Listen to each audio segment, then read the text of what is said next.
Assalamu alaikum wa rahmatullah. Good evening, everyone. This lecture is discussing working from home and how to overcome practical challenges. This lecture is in English language.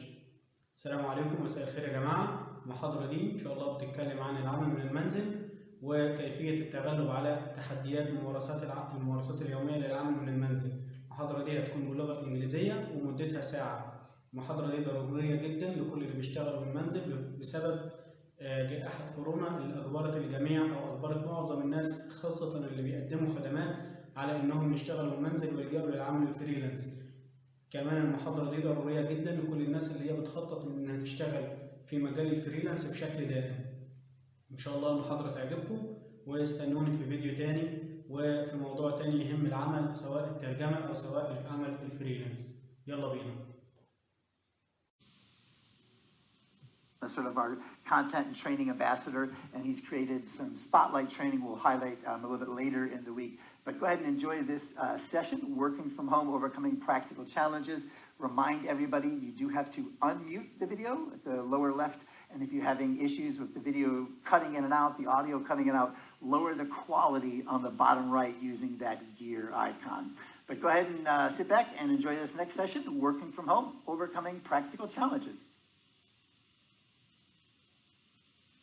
Hi there, Paul Irwin here, and welcome to Working from Home, Overcoming Practical Challenges. Well, I think this is a really interesting area. It's not a typical area. It's not something that we talk about all the time, but I've had quite a lot of questions on this topic recently, quite a lot of inquiries along the lines of, how can I manage my family situation, or how can I manage how others view me as a freelance translator. So I thought it'd be really, really interesting to delve into this topic. Today I'm going to be talking about your workspace, about time management, about family matters, about how others perceive you and your business, what other people around you think about what you do and how that affects you. I'm going to be talking about professional and social interactions, health considerations, and finally pros.com tools, how the tools that are available through pros.com can really help you to get organized and streamline your freelance translation operation. So let's get cracking. Well, I thought I would start off with this image. I think it's a fantastic image, and it's a very positive clean image at first sight, and I think it sort of represents what many people, the situation that many people have. But the photo, of course, is slightly misleading. So there's a mother there with her son trying to work at the same time, and it all looks very harmonious, and it all looks beautiful. It all looks perfect, and perhaps it might be used on some kind of promotional material for someone working at home. It just looks great. But as we start to look at the photo in a little bit more detail, we realize that it's perhaps not that realistic. So first of all, the boy on the mother's lap is very, very calm, which I'm sure he isn't all of the time. And she's using the computer, she's using the laptop with one hand. So that's not really very good in terms of actually getting work done. I also noticed that behind the mother and her son, there's a very extremely clean, tidy lounge area, which certainly I think is again a little bit sort of unrealistic for someone who's working from home with children. So this is a really nice idea, this working from home concept. And when it started becoming fashionable or acceptable, I think many people wanted to work from home, and even those who work in offices, sometimes they would work 1 or 2 days from home, 1 or 2 days per week. And obviously freelancers work from home a lot of the time, if not practically all of the time. Some freelancers work in co-working spaces, some have an office, but most freelancers, I think, work from home, and it's those challenges that I want to talk about today. So whilst this image really represents perhaps an ideal, happy situation. And there can be, of course, many happy moments working from home with one's family and other people around. There's many benefits, which I'll be talking about as we go through this presentation today. But the fact is that there are also many challenges, and I don't think those challenges are accurately reflected in that image. It's a lot more difficult than it may seem at times, so we're going to be talking about that. So as a freelancer working from home, we definitely have to deal with perception versus reality. The perception that others have of us and what it means for us to be working from home, and the reality and the challenges of what we deal with every day. So on the left there, you can see a guy who's perhaps trying to work, but really he's just relaxing, he's taking it easy, lying in bed, drinking a cup of coffee. And I think that's the image that many people have of freelancers working from home, just really doing a little bit of what they want when they want. And for those of us who work from home as a freelancer, we know that that is definitely not the case. On the right, we have a bit more of a normal image, a lady there working at her computer. So yeah, you might be in a relaxed environment, you might be in a comfortable home environment, but the reality is this is work. The reality is you are going to be working, and if you are going to produce and you're going to achieve and you're going to hit the targets that you have and so on, and earn a good amount of income, then this is definitely work. This is not relaxation. This is not just take it easy at home. But unfortunately, we definitely need to deal with perception of others, and that's something that I think we need to learn to manage. There are definitely a number of advantages of working from home. You can have flexible working hours. You can really work whenever you want. Sometimes if you're on a particular project and you need to work 8 hours a day, let's say, well, if you need to deliver that project in a few days or in a week, you can really choose when you are going to put the work in. So some of us like to get up early in the morning, others like to work late at night. Some people like to work for a few hours in the morning and then take a really big break of 4 or 5 hours and then come back and work in the evening. So we're definitely going to have these flexible working hours, and that's really a fantastic advantage as long as we can learn to manage it correctly.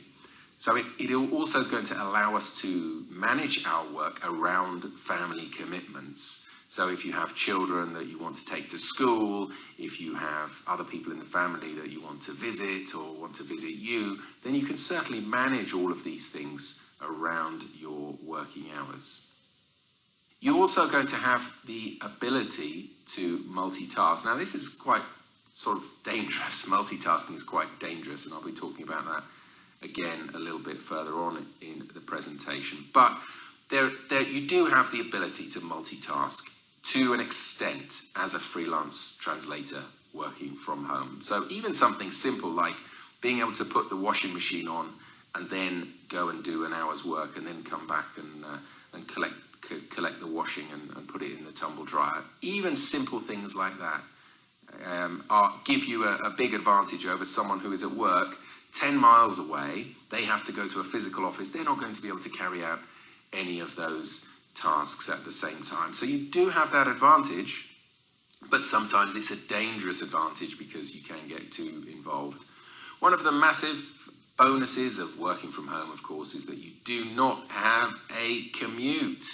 You can certainly jump out of bed and be at your desk in your pajamas in no time if you so wish. That's not necessarily the best way of doing it. It might be better to get up and get ready before really getting to your desk, but you do have that advantage of not having a commute. A commute can be really tiring. It can cause a lot of stress, especially for those people who work in a big city. I commuted for many years in London, and the daily commute, both there and back, was the best part of an hour.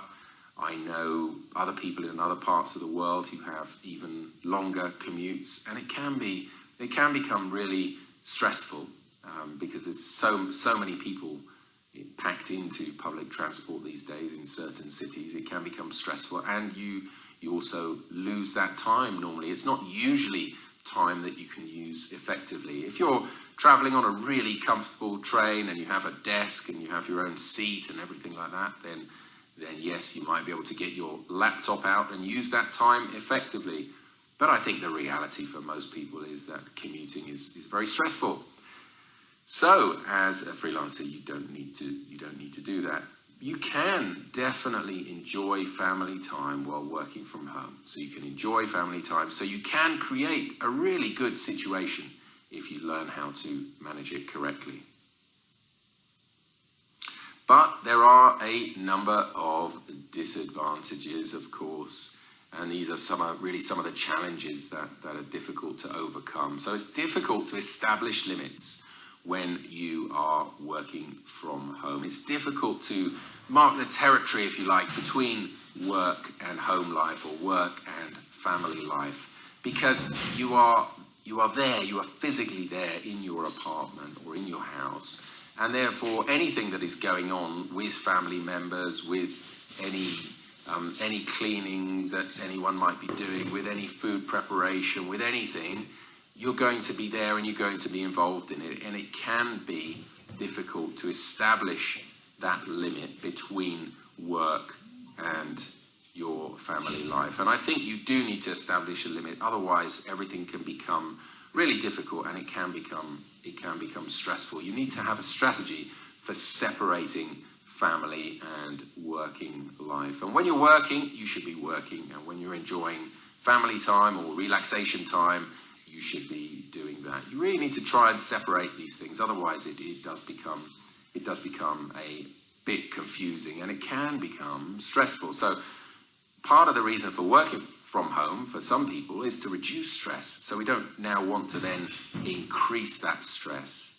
When we're working, we don't want to be tempted to do other things. We are going to be tempted to do other things. You're going to be tempted to I don't know, to open some post that's arrived, or to watch something on TV, or to do some housework, or whatever it might be. But I think part of a successful strategy is really knowing when to work, knowing when to focus on work.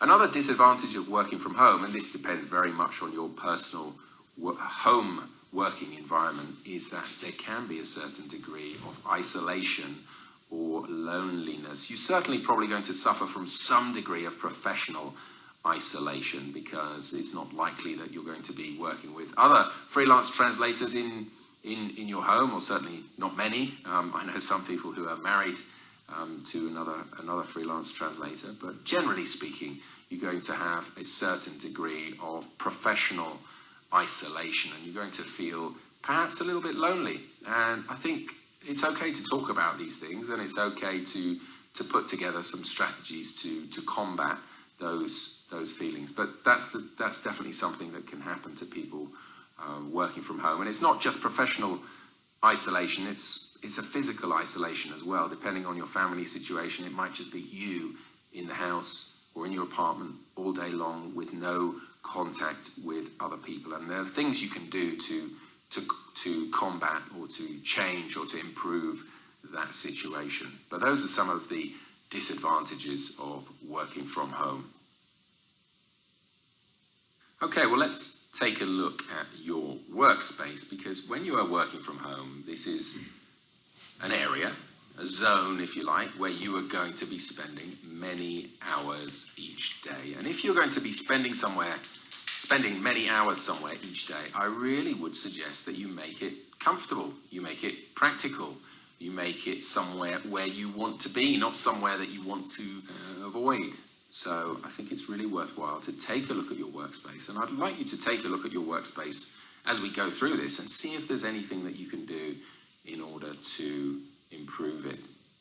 Now, one of the facts about working from home is that you're not going to be subject to any kind of company regulation. So if you work in a big company these days, obviously depending on which country you're in, sometimes your workspace is governed by regulation, which means that there are going to be certain standards, or that some entity is going to come around and check that your monitor is at the right height and that your chair is comfortable and acceptable and things like that. But the reality is that in your home, no one is going to check your workspace other than you. So you are the person who is responsible for your workspace. You need to make sure that it complies with your own regulations, with the things that you want to have. So spend some time just to think about what you would like in your workspace, and is it set up in the right way? Do you have your computer in a good position? Do you have your computer in a comfortable position? And these might sound like really obvious, simple things, but many people don't have their computer in a comfortable position. They don't have the monitor in a comfortable position, and they just put up with it for hours and hours and days and weeks and weeks. And little by little, it starts to cause stress. It can cause health issues, it can cause posture issues and things like that. So it's the kind of thing that we probably take for granted and probably don't think about as much as we should. And I would ask you now to, think about your computer position. Are you in a comfortable situation? Do you have a good chair? Do you have a comfortable chair? Is it worth investing in a new chair? I know many freelancers don't want to spend a couple of $100s on a chair, but perhaps it might be a good investment if you don't currently have a comfortable chair that helps you to sit in a healthy posture, one that is not going to cause you any health issues in the long term. And remember, this is about the long term, because it's many hours each day does add up over time. So I think you really do need to consider that computer position. You should also take a look at noise and light. Sometimes if there is outside noise, if you live in a big bustling city, well, sometimes there's not much you can do about it. Sometimes you can put up some kind of acoustic isolation panels just to make the sound better, or to make it quieter in your area where you are working.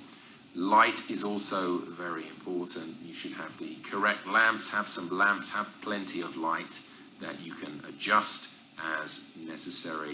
You should also consider the type of desk and make sure that it's at the right height. Sometimes you will need to invest in yourself. That's one of the themes that I like to talk about when we talk about translator success is invest in oneself. And sometimes you might need to invest in order to make your workspace more comfortable. You should also think about what screens you might have. I know different translators have different setups, so some translators work from a laptop. That can be quite uncomfortable in the long term. So many translators working from home are going to have a desktop, and if you have a desktop, I would really suggest you get as big a screen as you feel comfortable with. Generally, the bigger screens are going to be easier to read things on and easier to use. Many translators, of course, have two monitors connected to their computer. It's very easy to connect two monitors to your computer, and some translators choose to have two monitors side by side. Other translators I've seen even have one monitor vertically and one monitor horizontally, side by side still, but one is vertical and one is horizontal. This is all about finding the right setup for you. It doesn't take a long time. It doesn't take a huge monetary investment, but have the setup that is going to work for you and invest in yourself over time.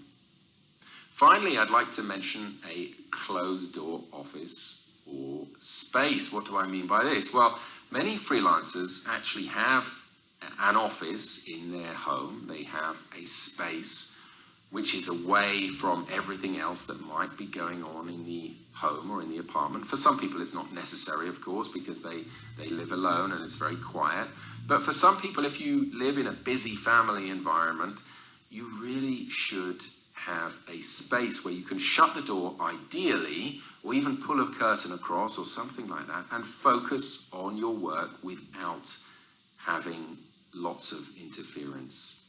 I was speaking to a voiceover talent the other day, and he told me he lives with his wife and with his young toddler, and he has an office, a studio where he can go in and shut the door and get on with his work in peace and quiet with a high degree of concentration. And then he can go back and enjoy time with his family. So I thought that was a really, really interesting way of doing it. I think you do need to shut yourself off sometimes. I think if you live in a busy family environment, you can't afford to get involved in everything that is going on, because it's just going to really interfere with and affect your work and cause stress and reduce the level of your results. So that's not something that we want, obviously. So let's have a look at a couple of images of your workspace now. Does your workspace look something like this? Well, I hope not. Obviously, a workspace like this, I mean, it's really going to cost you in the long term. It's really going to cost you in terms of discomfort. It's going to cause you discomfort. It's going to cost you time, because it's going to be difficult to find things. It's possibly going to affect your health even in the long term. You're going to be stressed. So this is really not the sort of workspace that you want. And if your workspace looks even 5% like this, I would really recommend that you work on changing it. A clean workspace is going to result in better results, higher productivity, and a lower stress environment. What should your workspace look like? Well, my workspace doesn't look as tidy as that. I think my workspace looks somewhere between the two. And I think most people's workspace looks somewhere between the two. This is very clean and minimalistic and perhaps a little unrealistic, but it certainly looks very light and clean and tidy, and a space where most people would feel really comfortable working somewhere like that. So perhaps somewhere in between the two, but certainly you should have the workspace that you want, the workspace that is going to work for you, somewhere where you're going to be happy to go and work every day. And remember, you have a huge advantage as a freelance translator that many people going into an office do not have. I remember from my time working in companies, I couldn't choose my desk, I couldn't choose my monitors, I couldn't choose which way I faced those monitors or I faced the chair. So really you have complete control as a freelancer over what you do. So use that control and create a workspace that is going to work for you. That's my advice anyway. Let's talk a little bit about time management now, because again, when you work in an office, when you work in a corporate environment, a lot of the time is planned out for you. So you have a commute most of the time, which is planned. You might then have a team meeting in the office, which is planned for you. You have a lunch time, which most people have a similar lunch time, or it's accepted when you are going to go for lunch. You might have other meetings, you might have other things going on in the office, and then you have a certain time when you are expected to leave the office. So everything is pretty much planned out, and while you might have some flexibility, you don't have that much flexibility. Now let's compare that with a freelance translator working from home. You have, most of the time, complete flexibility. So you decide when you get up, you decide when you start work, when you have breakfast, when you have lunch, etc., etc., etc. And that freedom is amazing. That freedom is fantastic, as long as you can use it in the right way and not let yourself get super distracted with different things, or not let yourself drift from one task to another. When you're working in an office, for example, if you're working on a particular project, then your boss might be able to see, or other colleagues might easily be able to see your computer screen. And therefore, if you jump into Facebook all the time, well, people are going to notice that. At home, the likelihood is that no one else is going to see if you spend 15 or 20 minutes on Facebook. So that's, it's that freedom, but it's learning to manage that freedom as well. And I'm going to give you a couple of pieces of advice. My main piece of advice is to work in blocks. I think it's really important to block your time as a freelance translator. So whether you are actually translating, whether you are working on a particular project, whether you are carrying out some kind of marketing activity or talking to colleagues, try and block your time and try and measure how much you spend on each activity during a week. Sometimes the results might surprise you. I think you should definitely focus on the main tasks, and I think one good way of doing this is the night before or when you wake up first thing in the morning to really sit down and write a list of 2 or 3 main things that you want to achieve on that day. If you can achieve those 2 or 3 main goals, then the other bits and pieces that you might manage to fit in during your day, well, they can certainly help, but at least you are getting those main tasks done. I think when you do use blocks in your diary, time blocks, you shouldn't overschedule. You can't possibly expect to have 10 hours blocked out each day and to completely comply with that plan. You need a little bit of flexibility in your working day, in my opinion. So you might choose to block out 4 or 5 or 6 hours in a day and just leave a few hours just for a little bit of flexibility. I think you should have active breaks. I think this is really, really important. And I think many freelancers don't, again, take advantage of their freedom. Think about your freedom. Think about your situation. In an office, in a corporate environment, it's really difficult to say to your boss, hey, I'm just going out for a 15-minute walk. It's just not that acceptable. It's just not done that often, at least not in the corporate environments in which I worked. Sure, you could occasionally have a break and things like that, but it wasn't really as flexible as if you're working from home. You have control, so use this control. If you have a dog, take the dog out for a walk. If you don't have a dog, go out for a walk anyway. Do a little bit of stretching in the house. Jump up and down for a few minutes. You know, just do something that involves activity. I think it's important. We all know, we all understand that there are huge benefits of physical exercise. I think what most people don't understand is that you don't need to be going to the gym 3 times a week in order to get those benefits. You can get those benefits from home, even from inside your home, with a quick 10 or 15-minute active break. But try and work activity into your routine and try and avoid those social media distractions that I mentioned there as well. This social media really can eat into people's time, and that's why working in blocks is so important. The social media, we've all heard about people drifting off and watching cat videos and then watching another one. Well, you know, it just doesn't help productivity. It really is going to eat into your time. And it's not just going to eat into your time, it's really going to affect how effectively you complete tasks as well. Because when you break up a task, when you stop a task halfway through and go and do something else, it takes you some time to get back into that task. So you're halfway through a task, you get distracted, and then you've got to get back into the task as well. So it takes you more time. These distractions really are going to affect you. So when you put a block aside in your diary, you should be focusing on the task at hand. If you've been translating for a couple of hours, sure, give yourself a break and go and look at Facebook for 10 minutes.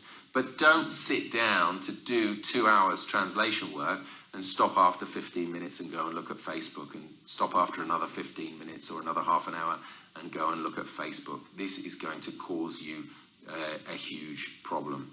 I think here I would like to discuss the reality of multitasking. The reality is that multitasking is really difficult. So if you think you can translate and watch stuff on Facebook at the same time, then the reality is that that probably isn't going to work.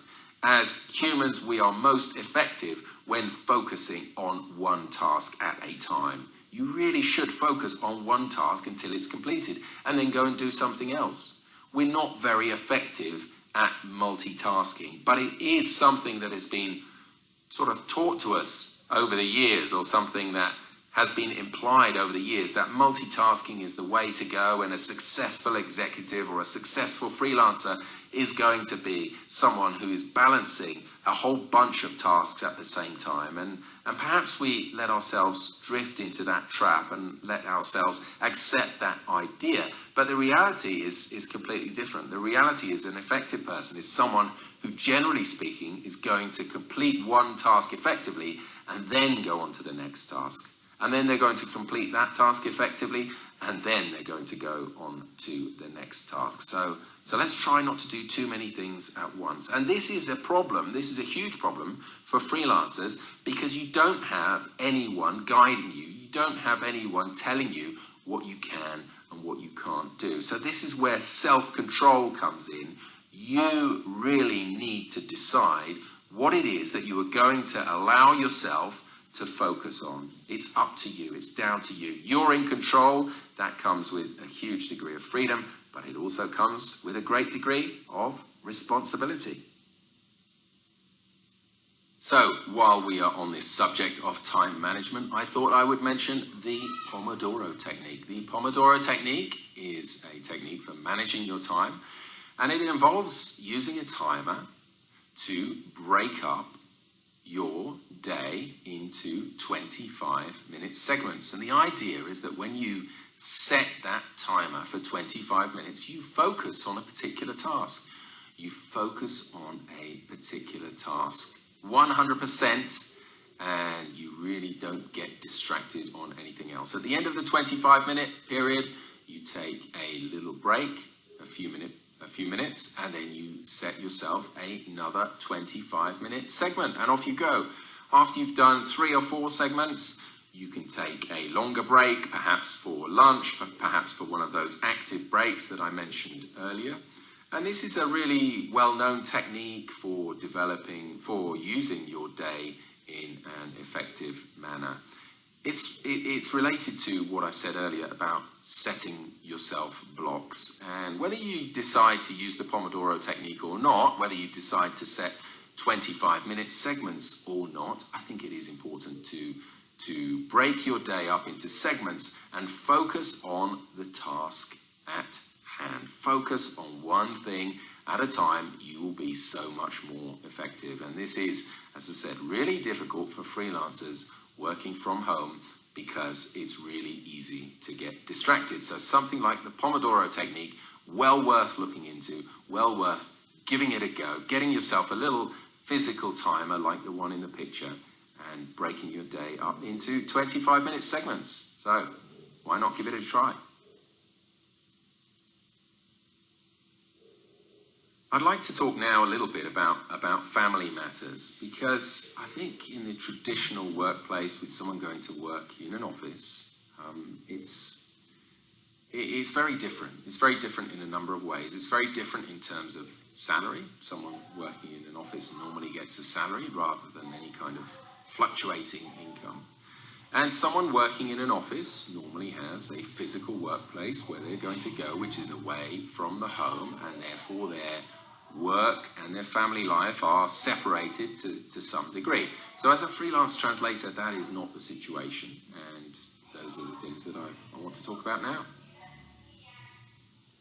So family matters. Well, obviously working from home, as we've discussed, gives you a lot of flexibility, but can also cause a few issues depending on your family situation. So let's explore those issues now. The first one, I think, is household tasks, those famous household tasks. So it depends here whether you live on your own or whether you live with a partner or whether you're part of a family. That obviously is going to have a huge influence on these household tasks. Let me discuss a couple of different situations. Well, if you are living on your own, the problem with the household tasks is that you can do them whenever you want. And sometimes they can therefore build up and you can just leave them, and that's probably not a good idea. So if you live on your own, I think it's important to have a routine and to include household tasks and normal day-to-day activities as part of that routine. If you live as part of a family, if you have a partner, well, then it's about the way that you manage your household tasks mainly with your partner, with the rest of your family, but let's say mainly with your partner. And this is where being a freelancer can be difficult, because sometimes people have the idea that because you're a freelancer, you somehow have more time, that you somehow don't do the same number of hours work in a day. And while that might be true for some people who choose to work part-time from home, everyone's situation is different. Everyone's situation is completely different, and I think it's important that we understand that as we go through this presentation as well. Not everything that I say is going to apply to you, but I want you to take the things from this presentation that do apply to you and see if you can improve your own particular situation. But this is where a discussion or communication is key, because sometimes your partner is not going to understand that you have to work just as much as she or he does. So, you know, that can be a little bit tricky, but that's where communication comes in, and that's where you need to really work on your image, which I'll be coming on to in just a minute. So try and divide the household tasks in a way that is fair, and don't let yourself take on more of the household tasks just because you are the person who is working from home, because you are the person who is the freelancer, unless that's the way that you want to do it, unless that's the way that you want to agree things with your partner. Some freelancers do take on more of the household chores. Sometimes they have a less stressful job than their partner. It really just does depend. But I also know many freelancers who are frustrated at the situation and frustrated at the fact that they feel that because they're the ones at home, they have to take on the lion's share of these things. And that's really not a good situation. That's probably, you know, if that's happening, it's probably time to talk about the situation openly and try and come to a solution. I think the other situation, another key situation for many people revolves around children as well.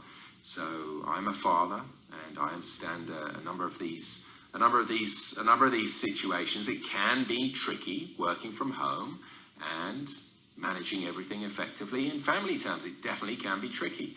And it can be tricky if you are the freelancer. Again, you might be expected in some way, not necessarily by your partner, but there's that sort of expectation there that you might do a little bit more because you work from home, because you don't have to be in the office at a certain time, and you don't have to travel at a certain time, and so on. And that might work for some people, but if you are not happy with that situation, then again, I think communication is absolutely key. You need to talk about these situations. You need to have understanding from the people around you that what you do is a real full-time job, if that's the case. Just that you happen to work from home, it doesn't make it any less of a job. So I think a lot of communication is often needed, and you do need to work on your image in order to make that work. I'll be talking about that in a minute. Another situation that can come up is fluctuating income, and this can be very difficult. We all know that money is a tough one to talk about. We all know that money can cause many problems. And often what happens, as I said, there are many, many different situations, but let me give you just one example. And the one example is where two people are married, and one person goes to work and earns a salary, and that salary is fixed every month, and it's a guaranteed level of income. And the other person is a freelance translator who works from home and has fluctuating income. Well, sometimes that can cause a little bit of friction, obviously depending on the levels of income.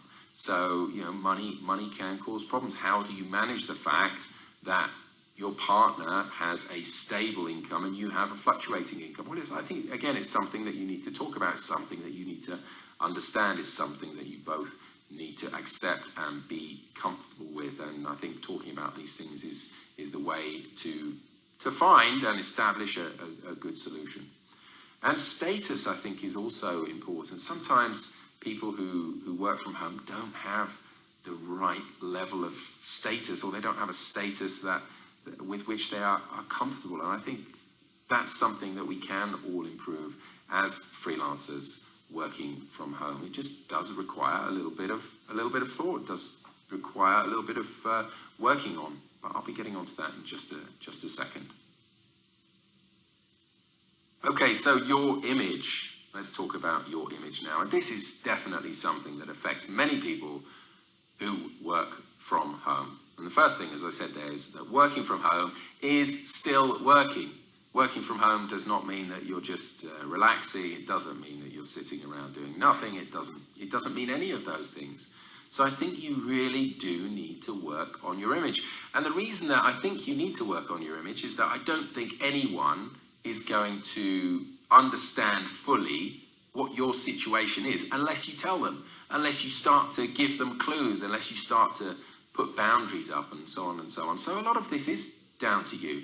Yeah, sure, perhaps if you did work in a corporate environment, perhaps some of that image would be decided for you in terms of you have a certain status, you might even have a certain job title, you have certain hours, you might be required to have a certain dress code even in a corporate environment. So all of those things are going to contribute to your image. But as a freelance translator, it's up to you to create your own image.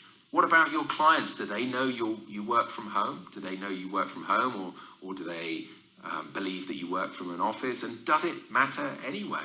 Does it matter anyway? I think if you start to act professionally in every aspect of your life, then colleagues and clients and everyone else will pick up on that. I think your image with your friends is also going to be important, and you shouldn't accept this image of, oh, you're a freelancer and you work from home and you don't work like other people work. And I think there are different ways of doing that. You can talk about the different types of clients you work with. You can talk about your achievements. And I know that many of us are not very good at blowing our own trumpet, at really self-promotion and marketing ourselves, especially not to friends and family. It seems a bit strange, let's be honest. But I think you do need to do it a little bit, because I think it's going to improve your life, and I think people around you are going to have a different perception of you. So I'd really recommend that you think about that. Your pros.com profile and video is part of that as well. Everything, in fact, everything that you do online is part of your image. You know, your office might look one way. You might be working in a very casual environment, you might be casually dressed, but you can put out online, you can put the image that you want to put out there. And this is not about faking it, it's just about showing yourself in a professional light and developing the image that you want to develop. But definitely your pros.com profile is part of that. Don't forget the option to include a video on your pros.com profile, and you can really tell people a little bit about who you are in that video and project your image to potential clients. So have a look at that. Let's talk about professional and social interactions. As I mentioned at the beginning, one issue can be dealing with isolation. You can feel lonely when working from home. It's not the same as going into a bustling office and saying good morning to everyone and having a coffee with a few colleagues before getting started for the day. It's just not the same. It's just not the same. Everything, or most things in life, come with advantages and disadvantages, and working as a freelance translator from home is one of them. There's certain advantages and certain disadvantages. But this situation of isolation, you definitely can deal with it. So the first thing I would suggest is that you don't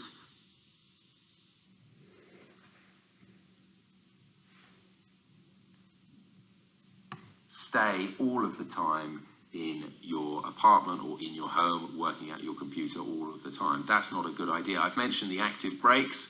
Another thing that I would really suggest that you do is have real life meetups. Real life meetups are important. Just go for a coffee with someone. Go for a coffee with a professional who lives in your town to talk business, or to talk about some projects, or to talk about, just to network, just to meet people. This doesn't need, not everything needs to be a big deal in terms of getting clients. I talk a lot about sales and marketing and getting new clients and having meetings with a purpose and so on and so on.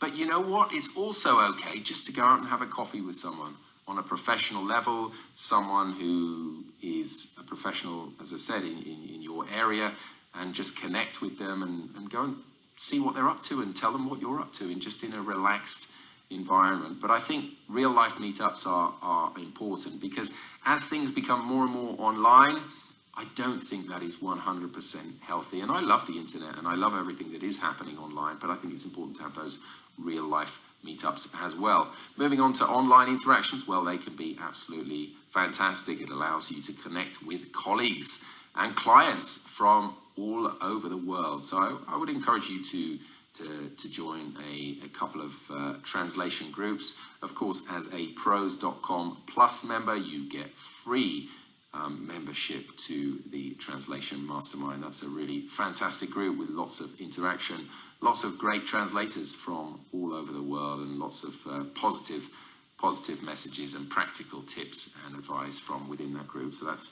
Translation Mastermind, which is part of pros.com plus membership. I would also suggest that you try and attend at least one conference a year. That can be a translation conference, or it can be in a completely different industry, preferably an industry that's related to your area of specialization. Get out there and meet people and develop these professional and social interactions. For many people, this is not something that just happens automatically. A lot of us as translators are introverts, and that's absolutely fine. There's nothing wrong with that at all. But it does mean that sometimes some of us have to work a little bit more on developing those interactions. So don't expect things to happen automatically. Reach out to people. Reach out to one new person a week or something like that, and attend these conferences and develop your network over time. Your network requires some kind of work on it. It's not going to happen automatically. So fantastic colleagues within the translation industry as well, all of whom, or many of whom, are going through exactly the same situation. And if you do have any issues, perhaps you have an issue that I haven't mentioned in today's presentation. Perhaps you have a particular difficulty of working at home, or something related to something that I've talked about today. Well, one thing you can be sure of is that probably there's many other translators out there who are going through the same thing. So you can discuss these issues with your colleagues, communicate, and find the solution that is going to work for you. So that's professional and social interactions. And what about health considerations? Again, this is something that we don't talk about all the time. We just get on with things. We don't always complain. We don't always highlight issues. We don't always focus on them. And your health is, it goes without saying, absolutely, really, really, really incredibly important. But given how important it is, are you really doing the right things in order to maintain your health? Is it something that you actively focus on? Obviously, I've mentioned the screen hours. That's important. I think it's really important to take breaks. I think you should make those breaks active breaks. I think also another issue that many freelancers have is in investing in health plans. Obviously, this is something that depends on the country in which you are. Many countries have free health plans. Many countries have paid health plans. But really, I would encourage you to focus on your health as much as you possibly can, and find a health plan that is going to work for you, because you don't want to be in a situation where something happens where you are unwell and you aren't able to see a health professional because of budget issues or because of the money. So it's something that you really need to invest in, and this is all about investing in yourself and investing in your business, and health is part of that. Mental health is part of this as well, and it's something that we can talk about nowadays. It's something that we can talk about much more openly. Do you get down at any point? Do you get depressed at any point? Do you feel unhappy? Do you feel frustrated? Do you feel stressed? We can talk about all of these things, and we can talk about all of these things in the freelance translator communities as well. So if there is something that you want to talk about, I would really suggest that you reach out to a colleague and talk about it. It's going to help you to find a solution. Exercise and diet definitely should be part of a successful or an effective health plan. But I would add to that it doesn't need to be, as I mentioned earlier, 3 times a week at the gym. There are exercises that you can do at home in 10 minutes. And the same with diet. You don't need to completely change your diet. I'm not a dietary advisor. I'm not a nutrition expert. All I'm going to say on that subject is that your diet is going to affect everything in your life. It is going to affect your productivity. It is going to affect your stress levels and everything else. So let's not take these things for granted. Let's talk about them, and let's implement them in our lives. It's going to make us better freelance translators. And finally, let's have a look at some Pros.com tools, some of the Pros.com tools that can help you to be more effective. I think one of them is the Pros.com mobile app. So if you haven't got the Pros.com mobile app, I would really suggest that you download it on your smartphone. It can help you to be organized from everywhere. And of course, it means that as well that you don't need to be sat at your desk the whole time in order to be working or in order to be interacting and so on and so on. So you might have a lounge area in your house where you can relax away from the computer for a little bit, but you can still stay connected. So I think the Pros.com mobile app is part of that. So I really recommend that you go for the Pros.com mobile app. Okay, so now I'm going to go to pros.com/employers/rates. And if you go to that URL, this is going to give you a range of indicative rates for translations in different language pairs. As it says here, this page lists the average rates reported by Pros.com's community of freelance translators and translation companies. Please be aware that this data, So it might not absolutely represent the perfect market rate in every circumstance, but it's certainly going to give you a very good idea. So you can type in your language pair here. So let's go, for example, from English into German and hit submit there.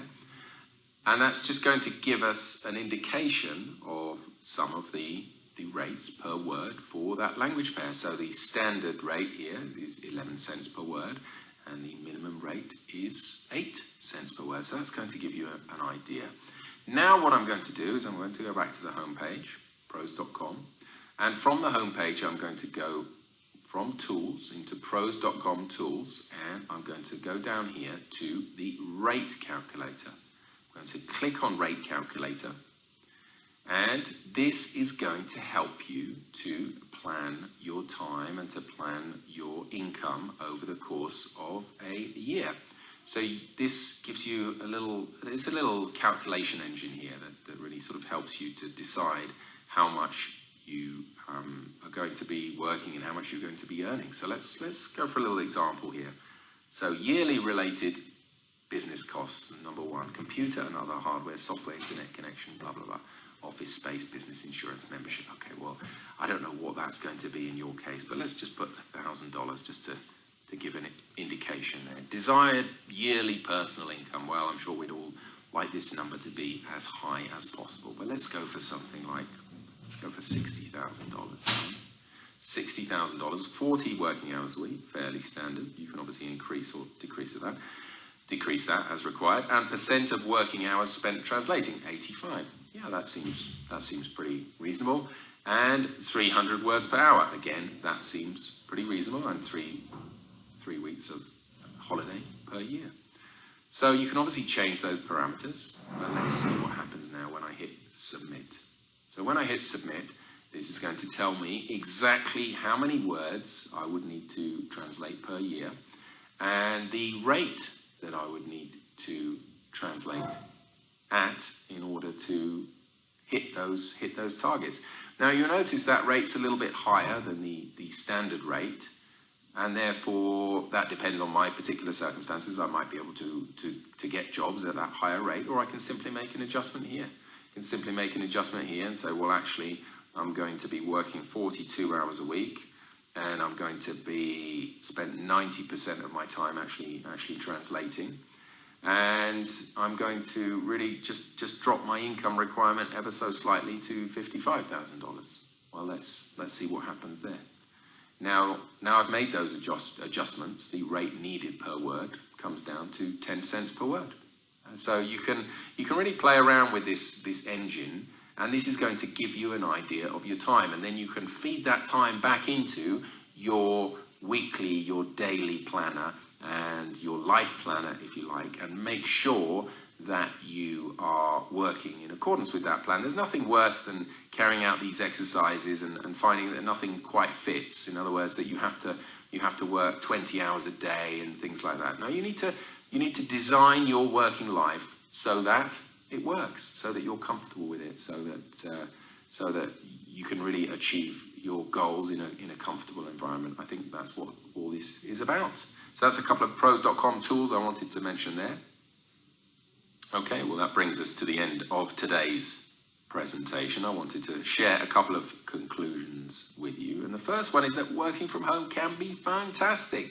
It can be amazing. It can give you a great degree of flexibility and lead to lots of happiness in your working and in your home environment, as long as you manage it correctly. But you do need to make it work for you. And as with many things in life, that's not going to happen automatically. You need to put a plan in place. You need to design it in accordance with your specific needs, and make some of those changes that we've talked about today. Talk to your partner if necessary. Change your workspace if necessary. Look at your rate calculator and so on, and make these things work for you. Optimize your pros.com profile and the settings, and make life easier. Use the pros.com mobile app as well. That's another one that I would really recommend. So that brings us to the end of today's session. I hope you've enjoyed it. Thank you so much for watching. All the very best, and until next time.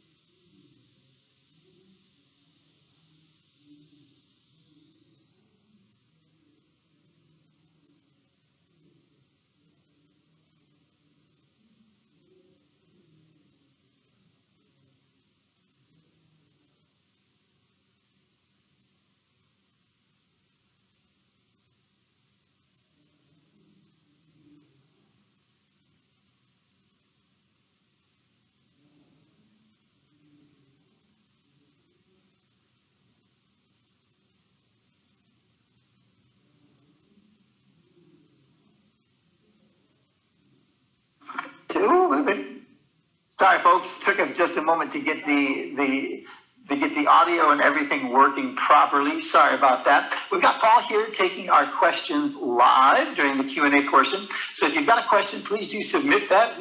Put that for Paul. And Paul, thank you so much for the work from home challenges. Lots of great suggestions.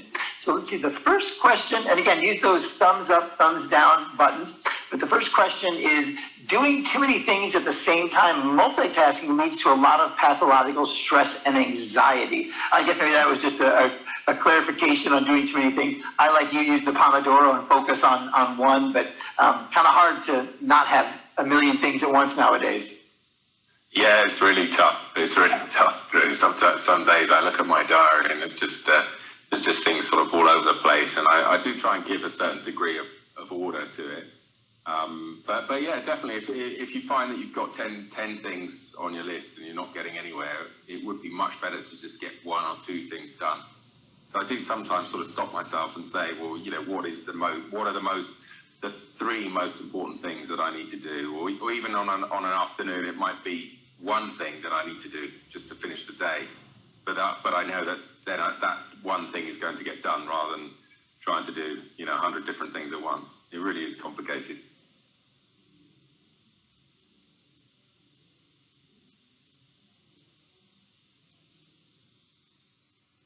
Sorry, a lot of people have asked about recordings of the sessions. Yes, each session is recorded. You can watch it immediately after it is over. Just click the event post icon at the top right, and they will be available until at least June 1st. So at least until June 1st. So then our next question was this is from Vincent, in the context of creating an ideal workspace, what are your absolute essentials? How would you prioritize the essentials? So for you, what is most important?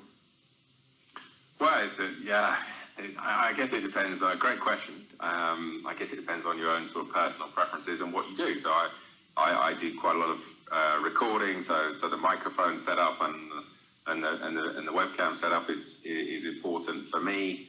I've got a sort of limited amount of space, so I just try and make it work. I think the keyboard and the screen are super important. You just got to be comfortable. I like sitting sort of straight on to the screen. I know some people sort of have these, corner desks. I find that sort of very, very difficult to deal with. So I wouldn't want something like that. I want something where it's nice and clean. I've got a wall in front of me where I can sort of post things or pin things to the wall. So it's just about setting up something that really works for you. That's something that you feel comfortable with. But yeah, all the basics. The screen really, really important. The keyboard important. The mouse.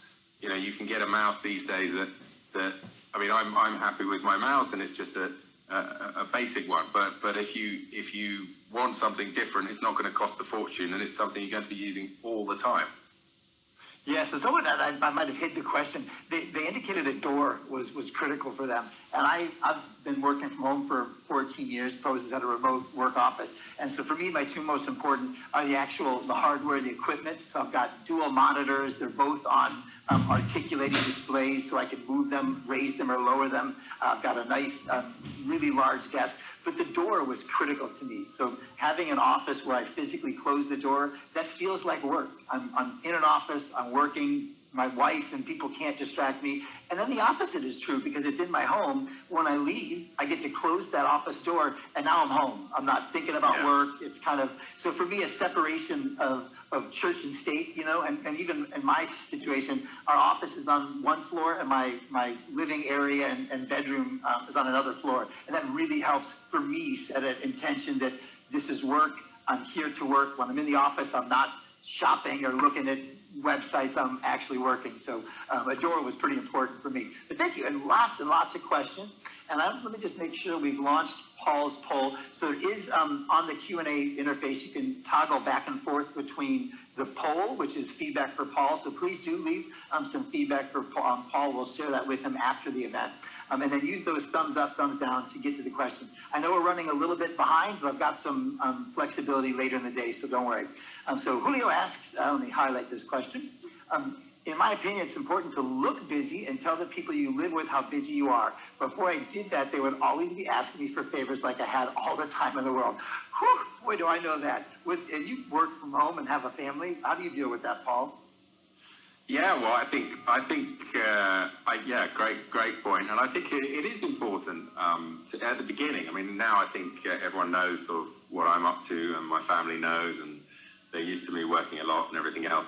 But I think at the beginning, it is important to look and act busy while you get busy. I think that's important, and to give yourself the importance to your work, even if it's just reading a book about something. If you're not absolutely full with work, but you need to count it all as work because other people do when they're in the office. So why shouldn't you count it all as work when you're at home? But yeah, absolutely critical to give yourself that importance. And I think some people fail to do that, and then they get drawn into all of the other things. Hey, can you just help me with this? Hey, can you help me with that? And they don't sort of value what you do, and you don't value yourself. So yeah, absolutely. I mean, it reminds me a little bit about, and you must know this. You must have heard this one, Drew. When I was doing some sales training and booking phone calls many years ago, people would sort of say, well, when you flick to your diary, you don't just say, well, I can meet with you anytime next week.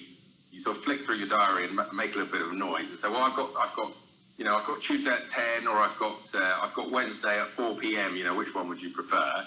And you do have both those slots. The fact that you also happen to have every single slot available in the week, but you're trying to make it so that you are a scarce resource, and you're not just there for everyone all the time. And I think that also applies to your family and friends, and definitely your family. You need to have that barrier. You need to make people realize what you do is important and that you're busy.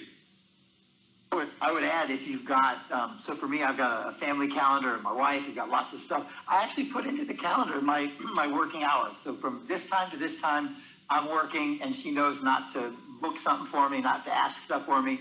So again, if you've got home, you've got translation projects, and you know that this is your productivity time, you really do well between 1 in the afternoon and 4 o'clock, I'd block it off. I would just put that in a calendar and say, this is my work time. And if you have no project, you can do whatever you want, but I'm having that consistency, and I do think it's important to let family, friends, and that is a a general perception of freelancers that they can work anytime and whenever they want, and they've got all this free time in the world, and they can be interrupted at any time, but that's generally not the case. So I know we're running long, but there's lots of questions, so let's get a few more in. And this is a really good one, and I don't know if there's an answer to this, and this is very appropriate at this juncture. So I know that freelancers sometimes get NDAs and projects from clients, and sometimes they're very strenuous. They want, in particular, a backup, a contingency plan. They might even say you have to have a contingency plan in case of an internet outage. Do you think that's a reasonable requirement? And that might be a requirement that predates the COVID-19 crisis. Have you seen requirements come to your office that insist you have a backup internet plan? And what are your thoughts about that? No, it's not something that I've come across personally. It sounds like quite a sort of extreme request in the normal running of things. But maybe we're not in normal times at the moment. I think you just got to look at every request as it comes in and evaluate, first of all, the value of the product, the value of the service, because there's no point going to great pains or great lengths if it's only going to be $100. But if it is something where you're going to be working with a client on an ongoing basis, if it is something where you can put together a backup plan that's going to work and that's going to be worthwhile implementing, because all of this takes time and takes money, then it would be, in my case, it would be something I would look at. But it would very much depend who the client was and what my expectation of working with them would be over the following months. Yeah, I think, again, we've got a lot of questions come in. I don't think we'll have time to answer all of them, but we'll allow Paul to kind of come into the room and answer when we start the next session. So we'll get to maybe the next 2 or 3 that have the top votes, so please use thumbs up, thumbs down. And so this one's from Isabel, and this is one I've seen on other sessions, and I know people have a lot of questions about them you may not have answers for. They're an experienced translator, but since mid-March have not had any translations due to the coronavirus pandemic. They've applied to agencies, will direct clients, but no response. I guess, what tips would you have for someone who's very experienced, but their workload has completely dried up during the crisis? Well, first of all, it's a really tough situation for lots of people. I'm really sorry to hear that in your particular situation, Isabel. But yeah, it's not easy. It's not easy. I mean, what do you do with a situation that really none of us has come across anything like this before? I mean, there are certain things that you can do. I think you can definitely communicate with existing clients and find out what they're up to, find out if they've got anything coming in the near future, for example. So you can definitely have those conversations with existing clients. You can keep reaching out to direct clients and to agencies, because sooner or later people are going to sort of get back to work, get back into the swing of things. In many ways, we might be going through the most difficult period right now, and therefore, business does need to restart at some point, difficult though it may be, and to a certain extent, whatever extent that is. So I think, my advice would be to keep plugging away, definitely, to talk to existing clients, to try and keep those contacts going as much as possible. With the new clients, whether those are agencies or direct clients, keep trying, keep going. I think that's all we can do right now, and use the downtime to get your marketing materials together, to get those sales emails together, whatever it might be, so that you're well positioned. But yeah, tough times for lots and lots of people. We've just got to figure out a way to get through it. And I think the more positive you are, the more you keep going, the more chance you have of getting something to keep you going through this difficult period before it inevitably picks up again. Yeah, and I guess that Veronica had a similar question. They're a part-time freelancer, part-time translator, but they don't get a lot of steady jobs for a long time, and occasionally, so they're now in a almost near panic. And I think it's similar advice to what we just said, that it is uncharted. This is unknown for everybody, and so there might not, I think anyone that tells you they have the exact answer, I would question that. So it's going to be a lot of factors, but go back to sort of the things you've been doing. Keep now is not the time to stop your marketing and I wouldn't say paying for ads, but if you're out on social media, if you're doing stuff, there is a spotlight training that we're going to talk about tomorrow and on Thursday that Paul has created. One's for how to find more direct clients. Another one is for sales, and the sales one is a guided plan for an effective plan, to sell effectively as a translator, and it'll have a lot of information you can do on a consistent basis. So some of the things that you might not think about, now might be a good time to do it. Improve your pros.com profile, update your LinkedIn and your website. Maybe you haven't gone back to your previous clients, and maybe now instead of selling them your service, you might go back to your previous clients and say, hey, I've done translation for you. I know this is an unusual time. Are there anything else I can help you with? Do you have writing or editorial, or can I do a blog post? So just and I think Jonathan talked about on the previous session, don't think about what we can do and how much we can make, but think about the value we can add and provide, and ostensibly, hopefully, the money will follow. But let's get to maybe one last question, and I'm going to ask this. I'm going to skip. I know Abdel Fattah had asked about tips to acquire new clients in a professional way. I'm going to ask that you visit us on Wednesday and Thursday, the direct client spotlight and the sales spotlight. Will have lots and lots of information for that. And both of those trainings are free. So if you, below the video screen, there's a little link that says Spotlight Training and 14-Day Challenge. Click on that and you can join both of those trainings, or all of those trainings that Paul has created. So here's one I want to ask, and thank you, Mildred, for suggesting it. Is it important to wear other than your pajamas when you're working from home? Is it a part of being organized, or would you be more productive wearing something that makes you feel comfortable? And I'll chime in first. I've been working home for 14 years, and I used to work in my pajamas and sweatpants and in-house clothes for most of the day, and I personally have found it better for me. Again, this isn't a panacea perfect for everybody. I need some regimented consistency, and one of those things is my daily ritual, and for me that is getting showered and getting dressed. So even though I'm to work at 9 a.m., I'm up usually at 7:30, doing the dishes, maybe a load of laundry, I shower, I get my coffee. So for me, it's a part of my ritual to make me feel like, okay, I'm working. If I'm in my bathrobe at 2 in the afternoon, something about that doesn't feel like work to me, although it's very comfortable. So what are your takes, Paul? And I've done both. I've been in my bathrobe all day, and I've showered and got up. I prefer dressed. What about you? Well, no, I mean, I definitely prefer to get up and get ready. Absolutely. I think there's some studies out there that say that, what you wear has an impact on how you feel and your attitude, psychology, everything else. So if you wear a suit, as I used to wear a suit quite often, you feel different if you wear a hoodie, so you do feel different, the type of clothes that you wear. And I think that would equally apply to, pajamas versus getting up, getting showered, and that kind of thing. So yeah, I would definitely recommend that you get up, you stick to routine. One thing that I was going to add to the last question that we had is that routine is one of the things that is going to help us get through this. So if you have a blog post going out every week, stick to it. If you have something to do every week, stick to it. But that's just an aside. So I definitely think worth getting up, getting ready, getting organized for the day. I think it will generally speaking, make you feel more positive, more ready for work, and I think as a result of that, you will actually get more done.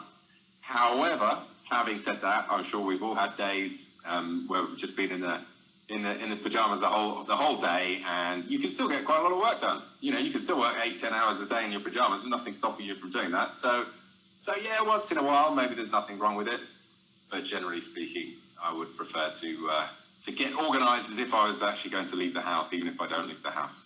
Yeah, and so there's I don't know if it's an American-only term, but a type of haircut we call a mullet, which is very short on the top and very long on the back. And people have been referring to the Zoom Room business mullet, which is professional clothes up top and then sweatpants on the bottom. And I even saw that retailers like Walmart have seen an upsale in tops, business tops, but not in the bottoms. So maybe people are going with the professional on-camera view and the comfortable below-desk view. But Paul, thank you so much for this content, the Q&A. We're going to go ahead and end this Q&A. I have launched Paul's feedback. It's on screen now. great scores, Paul. You've been getting mostly 4s and 5s, about a 4.8. But thank you. Please leave feedback for Paul. We're going to go ahead and start the next session from Elena Jimenez Alvarez. I know we're running just a few minutes behind, but don't worry, we've got some cushion later in the day. We'll go ahead and end this session, and we'll be back with Finding Your Purpose and Niche Through Mindfulness in Yoga, presented by Elena Jimenez Alvarez. Thanks, Paul, and we'll see you in the next session a little bit.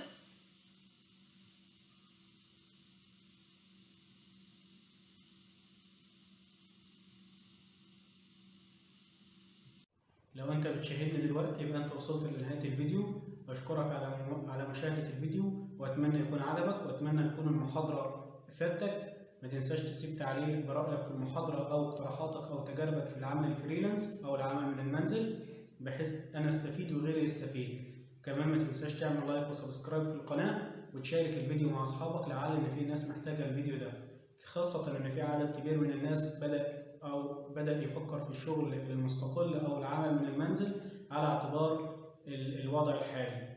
بشكرك على مشاهدة الفيديو مرة اخرى، وان شاء الله الفيديوهات الجاية تعجبك. والسلام عليكم ورحمة الله. لا تنسوا الإعجاب بالفيديو والاشتراك في القناة تشجيعا لنا لنستمر بنشر المزيد إن شاء الله.